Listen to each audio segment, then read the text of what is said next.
So hello everyone, my name is Quentin Verspieren. I'm a researcher at the Science, Technology and Innovation Governance Program of the University of Tokyo.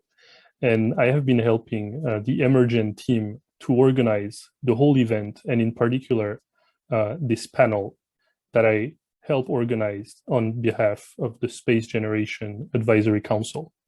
So in today's panel, we will look at a very important topic in current space policy all around the world, and in particular in Asia Pacific, which is space situational awareness and the development of capabilities related to space surveillance in general. We will look at what are the main countries that have space situational awareness capabilities in Asia Pacific. What are the current SSA capability development programs that are being implemented in the region? Why do emerging countries need SSA? And of course, we will look at where is the US in all this? What kind of collaboration, what kind of monitoring the US is doing, considering the development of SSA capabilities in the region.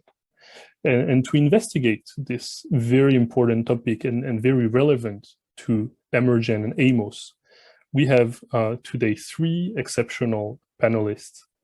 The first panelist is Dr. Rajeswari Pillai Rajagopalan, that we call Raji, who is the director of the Center for Security Strategy and Technology at the Observer Research Foundation in New Delhi, India.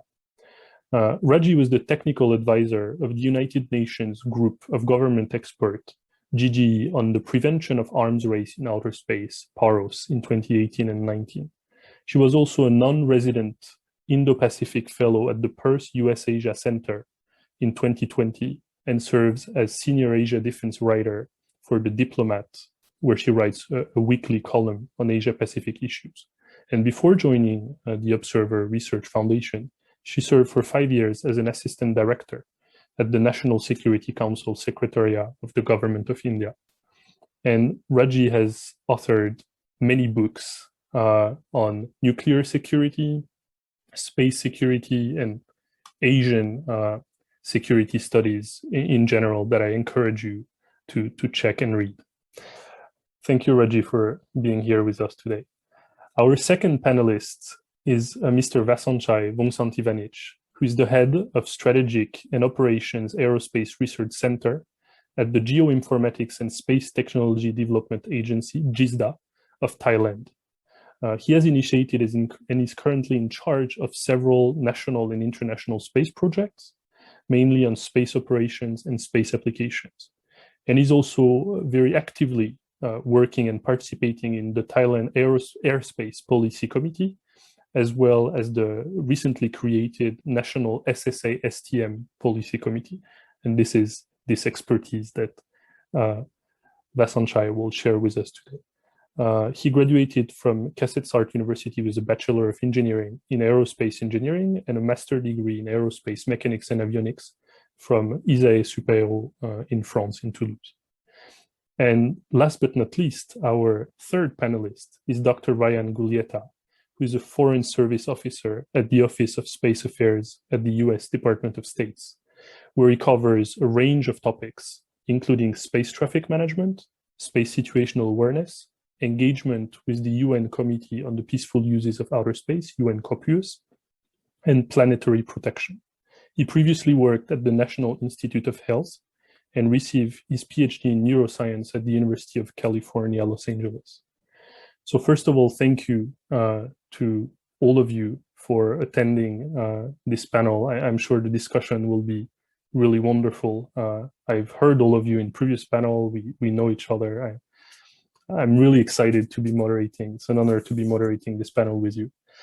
And to start, I would like to ask each of you to make, I would say, a preliminary statement. And starting with Raji, so in the same order of presentation. Raji, could you tell us about basically painting the big picture of SSA in the region? Like, what is the level of development? What are the actors? What are the main motivations for countries in the region to develop such capabilities? So this next 5 minutes are yours, Raji, please. Thank you, Quentin, for a very kind introduction, and very happy to be part of this panel. And given that I have 5 minutes, let me straight away jump into the question on why the SSA, the Space Situational Awareness in the Indo-Pacific or the Asia-Pacific. So space has enormously become critical for everything from social and economic development to security and defense requirements. There are already more than 80 players active in space, and this is only going to grow manyfold. And if we want to have continued and uninterrupted access to space, one needs to be able to monitor, understand, and predict the changing physical environment, both due to natural events and human activities. These are sufficiently important imperatives for countries to invest and develop SSA capabilities. But for the Indo-Pacific countries, there are also a few security drivers that have become pertinent in the last few years. For major space players in the Indo-Pacific, such as Japan, India, the evolving space security trends, their space security threat perceptions, and the new realities of counter-space capabilities, including anti-satellite weapons, co-orbital ASATs, electronic and cyber warfare in space, are driving their space programs in general and the SSA activities in particular. Japan, let me take the case, for instance, is driven by two sets of space security concerns that emanate from China and North Korea. In April 20th, 2020, Japan passed a bill to set up the Space Domain Mission Unit within the Japan Air Self-Defense Force to protect its satellites from kinetic and non-kinetic threats. This establishment is set to go operational in 2023 and is tasked with SSA and passive counter-space duties aimed at looking at protection of Japanese satellites from potential aggressors and from a range of threats, including laser and other non-kinetic countermeasures such as spoofing, jamming, and so on and so forth. They are developing a series of radars and to keep track of the geostationary orbit as well, which is again to go up in operation in 2023. There are a whole lot of things that are coming up. But the Japanese SSA, I believe, will feed into the emerging capabilities in the region and also complement the US efforts and could bring about a more coherent defense of the Indo-Pacific. In fact, the 2018 Shriva Wargaming Program, which Japan was part of, involved looking at scenarios involving cyber and electronic warfare in space and how countries need to be adapting to these. So in a sense, these are becoming important aspects that are driving Japan's SSA capabilities. And this will only sharpen the US as well as the region's overall ability to monitor and assess the space security situation better and have appropriate countermeasures developed as well.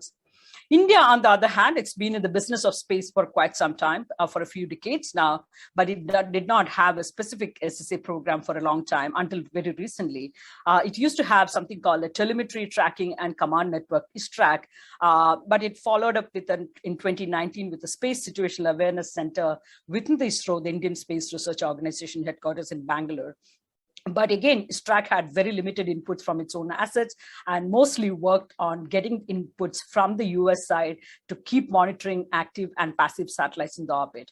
But India is now becoming serious about this. It is also investing in another project called the NETRA, Network for Space Object Tracking and Analysis, which is an early warning system that would help monitor potential hazards to Indian satellites in outer space system. There is also something called, it is planning to use a multi-object tracking radar motor, which is again being set up within the in the ISRO headquarters, in addition to the Indian telescopes that are already in place in different parts of the country. So there is a growing recognition that India's capabilities have grown, India's program has grown so much, and that it cannot now afford to not to have its own ASAT capabilities.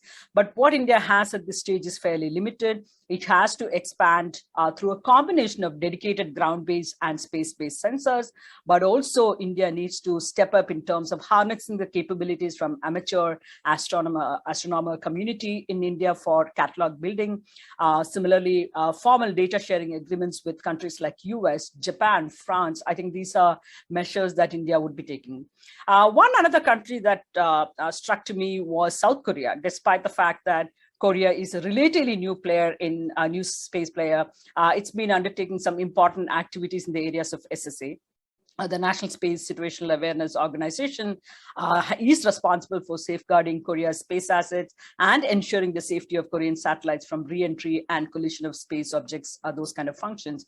It also operates a series of sensors, including optical wide. So there are a series of programs, and I don't want to get into the details at this point of time. But the reality is that I think there are significant security drivers that are now pushing the Indo-Pacific countries to invest and develop SSA capabilities. Japan's concerns, like I said, are both North Korea and Japan and China. The 2006 North Korean missile test and the Chinese ASAT test, the first successful ASAT test in 2007, are important prompters in pushing Tokyo to act in this regard. But I think there is also another driver, that is the Japanese domestic industry, that has played a critical role in Japan's proactivism in the area of space militarization, in tune with the changes that are happening, but also in terms of developing the space capabilities, the SSA capabilities.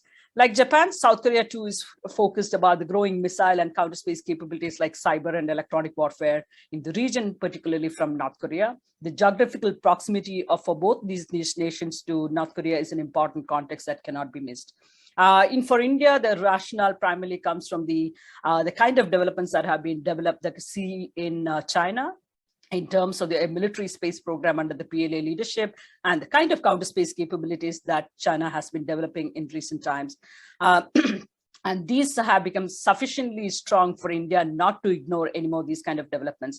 Self-sufficiency is also a goal for India, but I think there are serious security capacity gaps that India cannot address on its own. And therefore, partnership with like-minded countries are going to be a key aspect of India's space SSA capability generation in the coming years. Let me stop here, and I'll be happy to take any questions. Thank you.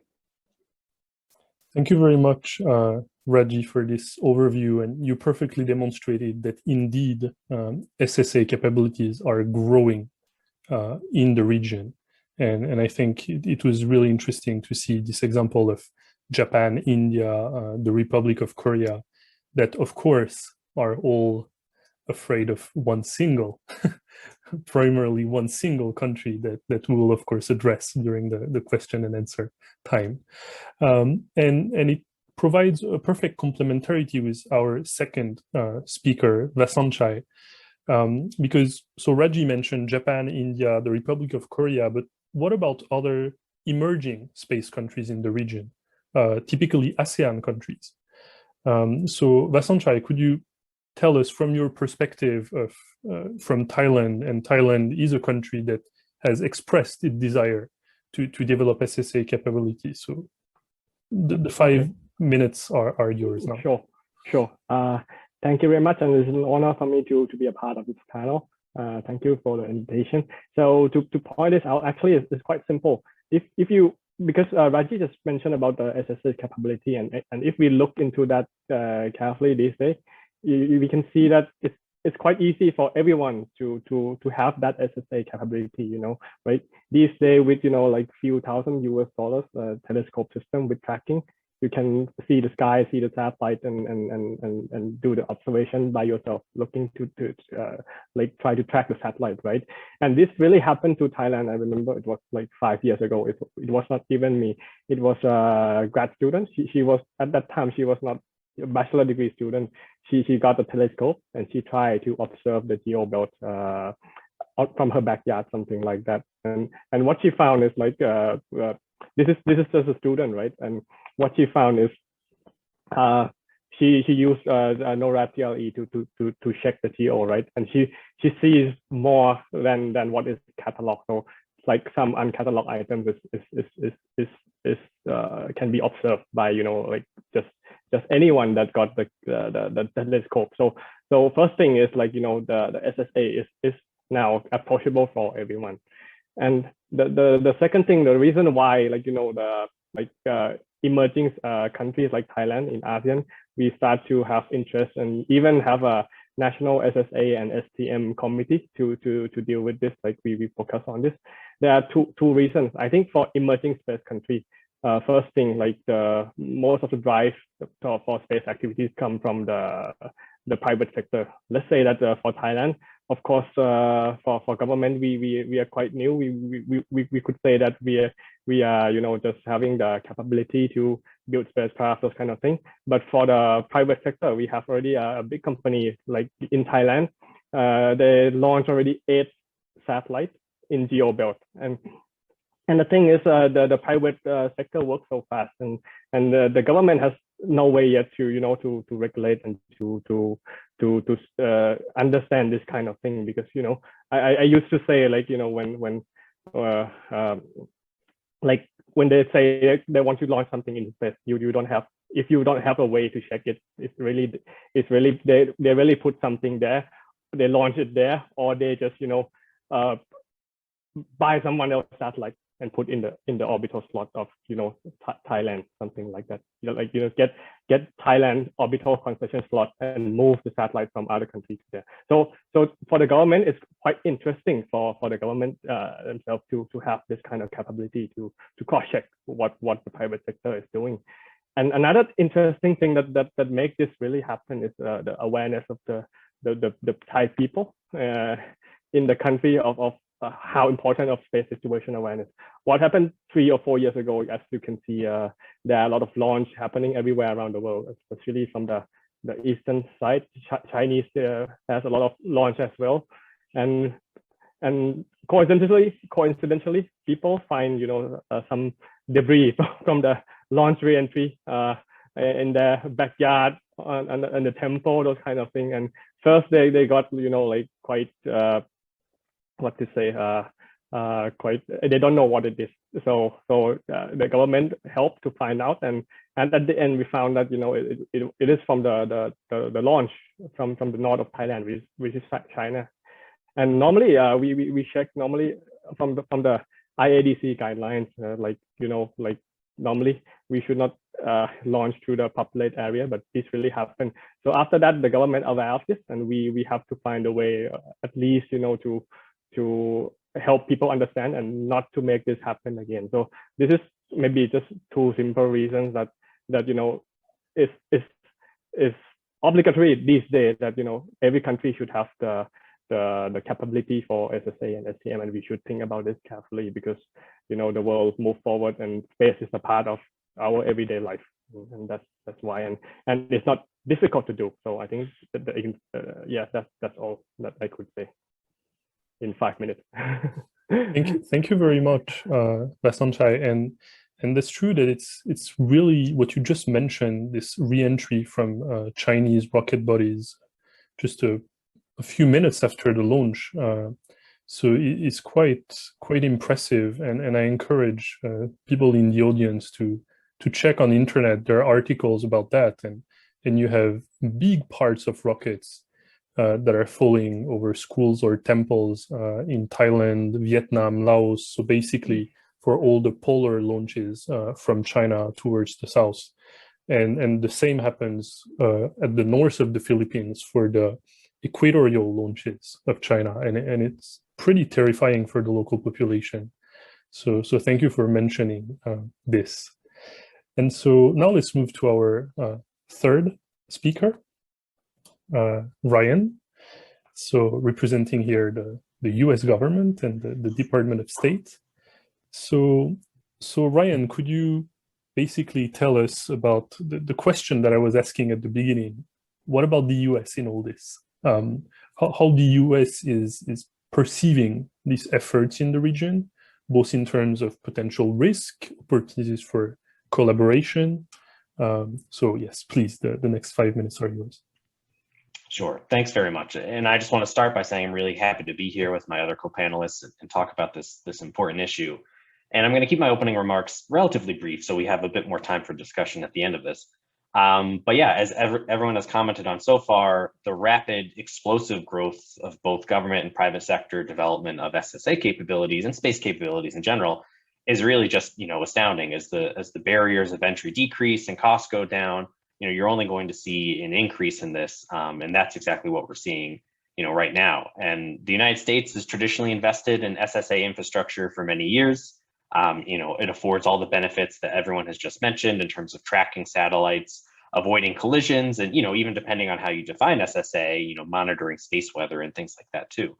So it's a very important capability. As we get more things up there, and things get more congested, knowing where everything is and how to avoid and kind of deconflict potential collisions is only, going to become a more pressing issue as time moves on. So I think it's great that other nations are developing their own SSA capabilities because it's going to be important. And one thing that I would just like to focus on here in my opening remarks is really that whole of government approach to that aspect of it. I mean, obviously everyone for national security assets, those are important, but civil and commercial, everything is affected by the same thing. So, if a space weather satellite and a communication satellite run into each other, it's going to create a huge amount of debris. It's going to affect everything in orbit. This is not limited to just one sector of the government or another. This affects everybody. And, as everyone is, or most people are likely aware, our Department of Defense historically has done a lot of the SSA monitoring and infrastructure for the United States. They've provided this information and orbital elements through spacetrack.org for many years. And now, we've always had kind of that whole of government approach to it, and that we have many agencies that have satellites up there. But now we're really trying to transition a lot of those capabilities to the Department of Commerce. And specifically, they have created an open architecture data repository, which is meant to kind of house this catalog of objects. And importantly, really focus a lot more on collaboration and cooperation with other countries, including countries in the Asia Pacific region. So in this open architecture data repository, not only will it include data that the United States has, but also it will ingest data from other countries that provide it, from the private sector, and really create a bigger, more comprehensive view of everything that's up there. Because the more data you have, the more fidelity of that data, the better you are going to be able to track things and everything. So I think it's a really good multi-pronged approach to increase these collaborative endeavors, and also, really emphasize that whole of government, because, there's no reason why this should be limited to one area or another. And yeah, I think that's kind of basically the beginning remarks I want to give, and I'm ready to talk about other aspects in the near future. Thanks.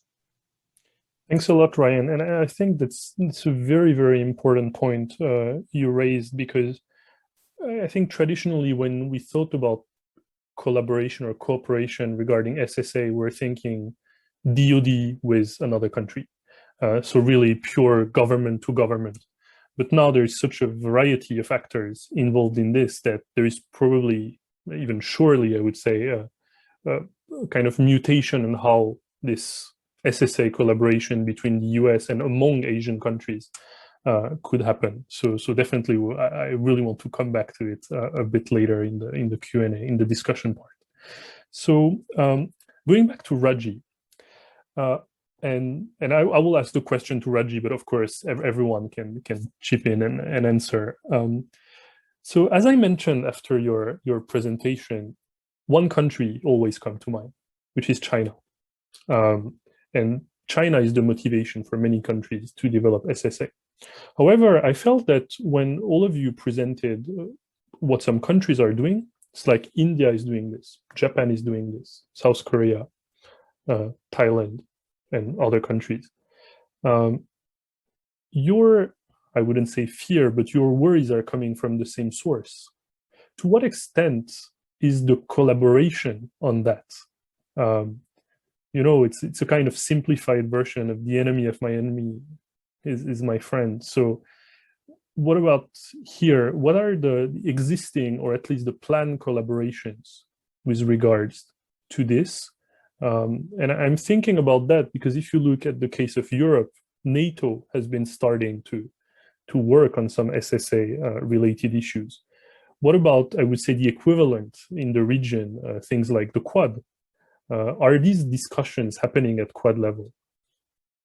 Yeah, thank you. That's a terrific question. In fact, I think the options for expanded SSA partnerships in the region through any number of formats, whether it is Quad or a Quad Plus initiative or any other minilateral that might come about, I think the potential is very, very true, because there is a serious capacity crunch, capability crunches. So in terms of how we bring about at the same time, the fears are more or less for the same for most countries in China.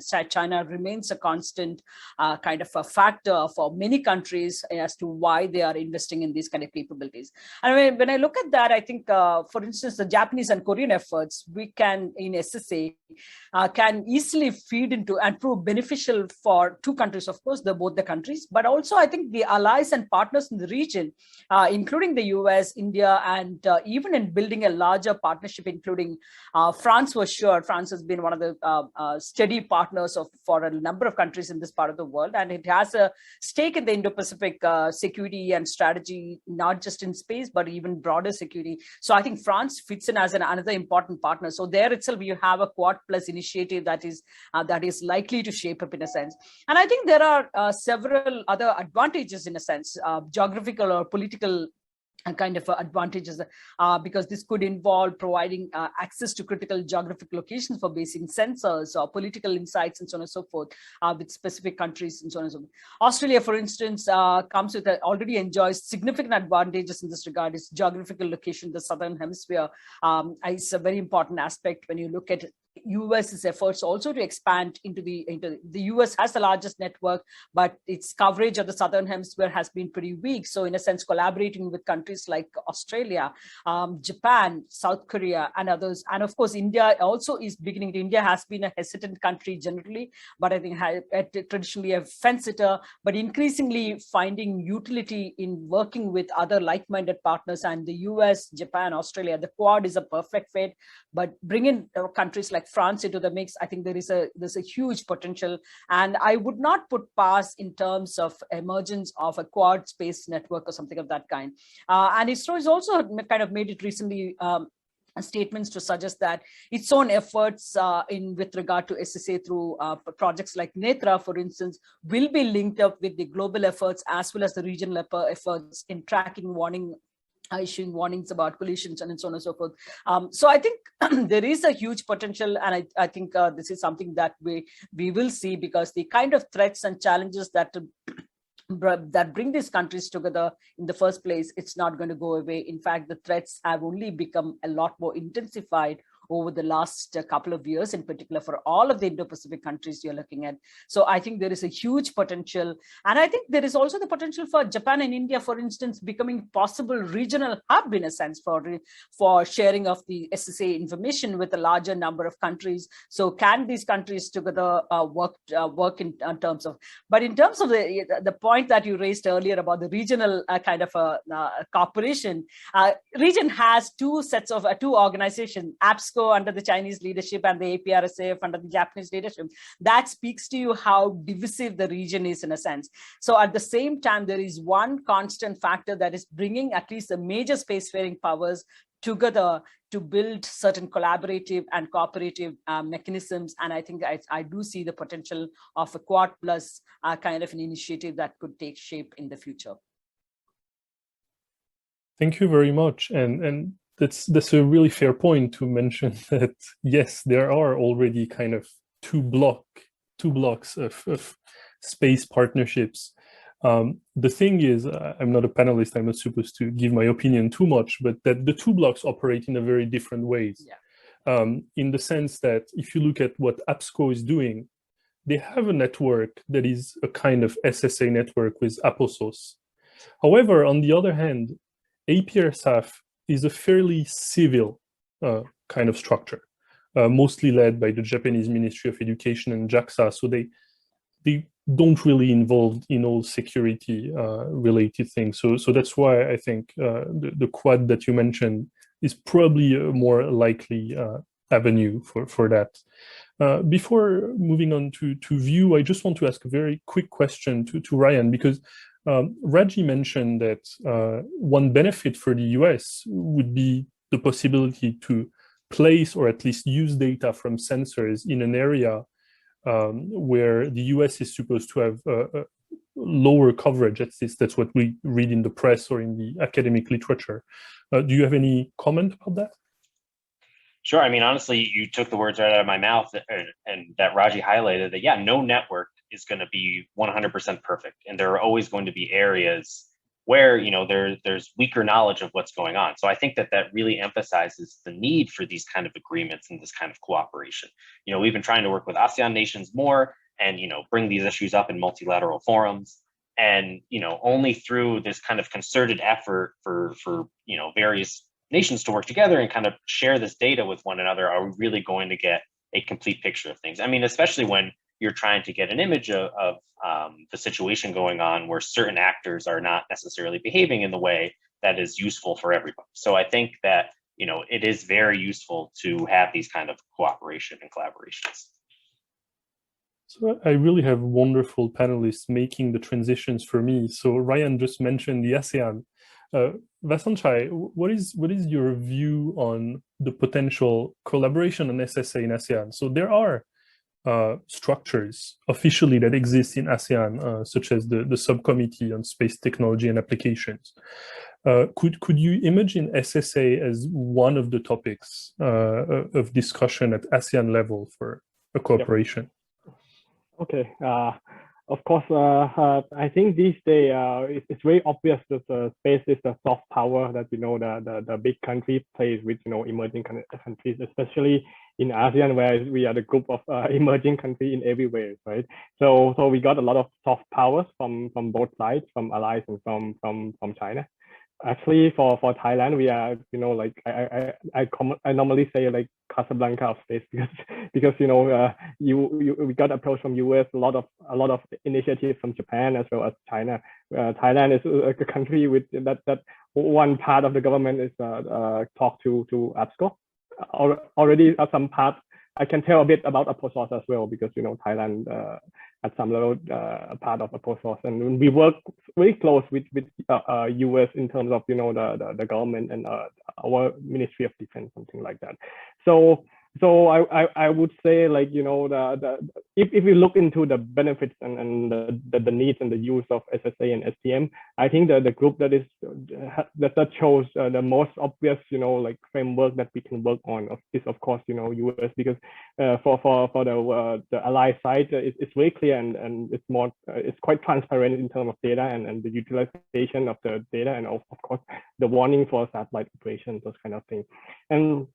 And for APSCO, both of you, Raji and Quentin, already mentioned, I could say like the APSCO initiative for SSA and STM in terms of APOSOS optical sensors network, mostly the attention for APOSOS is mainly from the country that is I would say like a bit more difficult to talk to others. For example, like if you look into APSCO members, you have Pakistan, Iran, and Mongolia, those countries who is get more interest in the APOSOS. But for ASEAN, of course, to move forward in the world of big countries, the decision has to be carefully made. But one thing, what Quentin just mentioned, SCOSA, the only how to say form of ASEAN collaboration in space, which is already there. SCOSA acts very slow because the mechanism of SCOSA, the head change every year from country to country, and normally the long-term project in SCOSA is quite difficult to happen. So normally the things that SCOSA provide to others is just we talk a lot about training, about capacity building, but the long-term capacity in different aspects is not much. So for ASEAN, I think what is progressing on SSA in STM is based on the needs of the country. So I just mentioned earlier in the introduction say that Thailand, we aware that we need SSA and STM because of the private sector as well as the awareness of the people on the debris. And now I think things will be more highlight in Vietnam as well, because now Vietnam has more problems. Philippines will be after because they have issues. So I think it's the need based. It's what drives ASEAN countries these days. Yes. Thank you very much. And for the audience, because we use a lot of acronyms, so let me just explain a little bit. So SCOSA is the ASEAN Subcommittee on Space Application that has one representative per country, and the chairman is rotating, as Wasanchai explained. And the two organizations we mentioned before, so APR-SAF is the Asia Pacific Regional Space Agency Forum. It is basically a discussion forum with some projects that was launched by Japan. and that is organized in a different country every time. They're always co-hosted by Japan. So it's very much a Japanese forum. And then APSCO is the Asia Pacific Space Cooperation Organization that is a bit more strict. It's a membership organization. So with China, Iran, is it Turkey, I think, Pakistan, and the countries pay and are involved in actual projects, including APOSOS. I forgot what it means, but it's basically a network of telescope for debris observation officially, probably a bit more than debris, in fact. So this was for this explanation. Now I would like to ask Ryan about so this kind of partnership that the US can have with countries in the region. Is it part of a coherent strategy that the US has to develop its network of sensors and partners in the region? Or is it more about seizing opportunities that arise because of out of fear from China, basically? I mean, it's a good question. And I think, I mean, part of it is certainly we want to build up partnerships in the area. We want to work more with, you know, the Asia Pacific region and kind of build up these capabilities and build up these partnerships. And yeah, we want to make sure that we kind of project the values that we really share about, you know, transparency. And I think that's something that we're trying to emphasize a lot more now with our partnerships and with how we approach things. You know, one good example of that is registration. You know, registration of space objects is a really essential way to build trust in the system, to have accountability, to, you know, really show the international community what you put up there and you're saying, hey, that is mine. So, you know, over the past 2 years, we've been really trying to increase the timeliness and accuracy of our registration filings with the UN Office of Outer Space Affairs. You know, also, I think another good example of this, both for transparency and for emphasizing responsible behaviors, is UN COPUS, and specifically the LTS guidelines, the 21 guidelines that were adopted in 2019 that really focus on the importance of transparency in these endeavors. And, you know, I think too, to another point that you made earlier about, you know, how countries handle these launches of objects and how sometimes if you're not, you know, very transparent about it, you may have rocket bodies falling on, you know, villages or other areas, which is obviously a terrible thing to happen. So in the US, we really try to, you know, ensure that our flight paths are over areas that, you know, are not inhabited. We give warnings to other countries, hey, we're going to launch this. And, you know, those kind of just open behaviors saying, hey, we're doing this, but, you know, here's the information that you may need to know, is a really great step in terms of building trust and also just acting responsibly. So we definitely want to build these behaviors in this region and, you know, counter influences that we do not think are responsible space behavior. So it is, to answer your question, it is both of those things, I would say.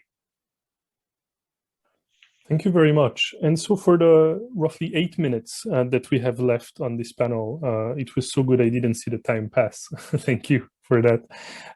So I would like to continue with Ryan a little bit. And thank you for mentioning this registration issue, because that's among the international space law treaties, the registration convention is often one that countries don't really care about and don't bother ratifying. Even though it's as important as the 4 others, and I exclude the Moon Agreement for obvious reasons. But so now talking about how the SSA sector has changed with more and more private actors.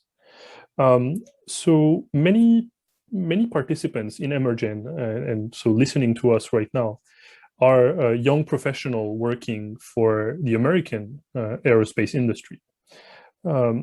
What is the role you think that the US space industry has to play in these SSA collaboration, you know, beyond the traditional government to government kind of partnership? Do you think both traditional and new actors like, I don't know, Leo Labs or Comspoc have an important role to play in this bilateral and multilateral relationships? Sure, I think that's a great question. And I mean, the answer is an emphatic yes. I mean, you need to incorporate industry in these discussions and how, you know, you want to try to set, you know, policies and everything, because they are a huge player. Over the past decade, the amount of private sector growth has been really astounding, and it's only going to get bigger. They're agile, they can grow faster than a lot of government agencies.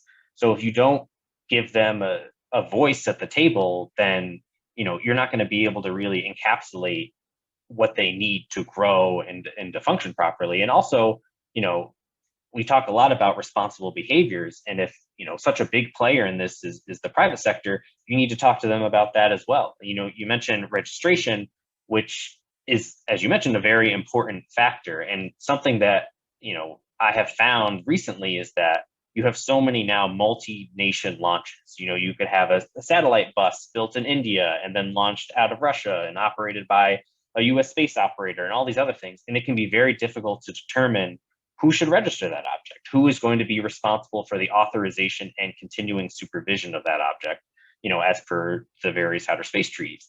So one thing that we found is really useful and necessary is talking to other countries about this as much as we can.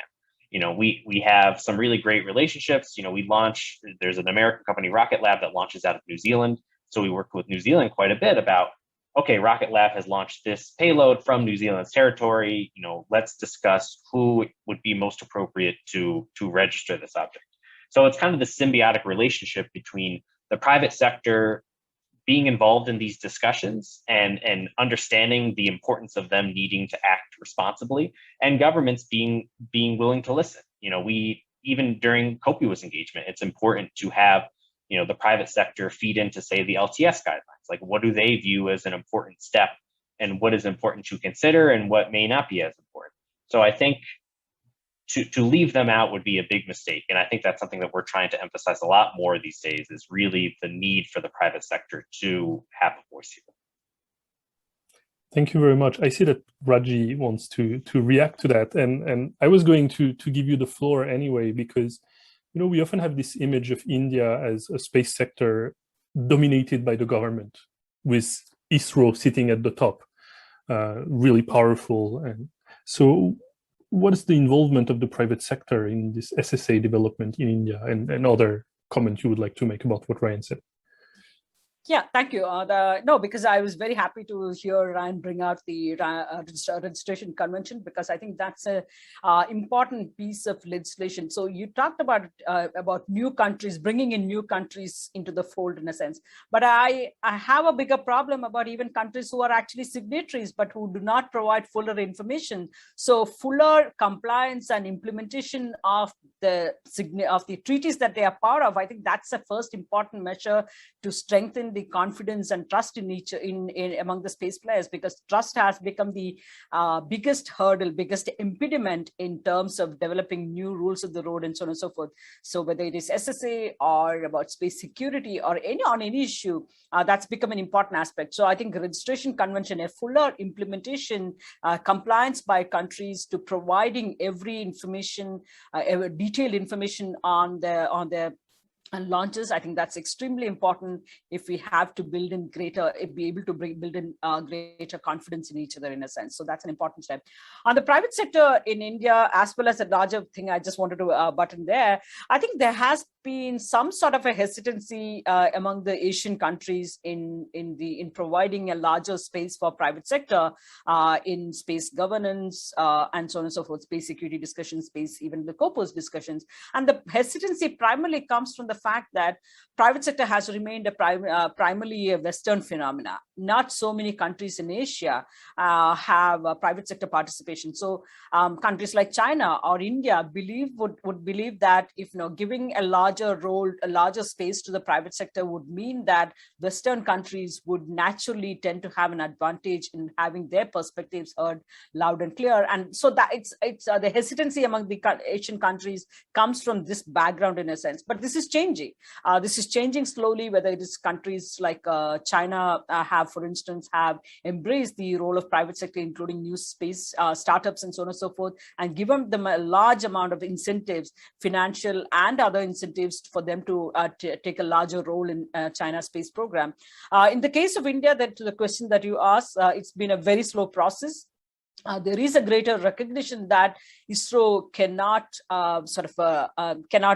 cater to all the growing demands within the country, and therefore there has to be a greater space for private sector to sort of contribute to the India space story. Otherwise, India stands to lose. If India's space competitiveness needs to be strengthened, that can only come with the private sector participation. Otherwise, India stands to lose. India has several advantages. One of the most cost-effective space launching station countries, and so on and so forth, especially in the small satellite sector. But if India does not step up its competitiveness, it is going to lose it to other countries like India, China, or any number of private players who are coming in this particular sector. So India has to step up, and this is recognized clearly by the government. So last year, the government came out with a series of reform measures. But again, ISRO has not been particularly enthusiastic about it, giving space to somebody else and to sort of bringing in competition. But I think there is a greater recognition today that we need to involve the private sector. But again, this needs to be seen. There is a huge wait and watch approach at this point of time to see what kind of policies. So reforms and announcements are one thing, but how this is going to be implemented in terms of what kind of policy framework, what kind of regulatory framework would come so that the private sector has a bigger role in India's space story in a sense. Thank you very much. And we have basically 1 or 2 minutes left, and I would like to hear from Wasanchai about to what extent do you expect the private sector to play a role in SSA development, both, I mean, your private sector in Thailand or other ASEAN countries, but also basically partnering with companies like Leolab or Comspoc? I think it would be a huge advantage if the government. I would say, like, despite we focus on the SSA and trying to develop our own, it's very difficult, to have the potential that, Leolabs and Comspoc has these days in terms of, safety of operations. And I think the thing that we have to build in now is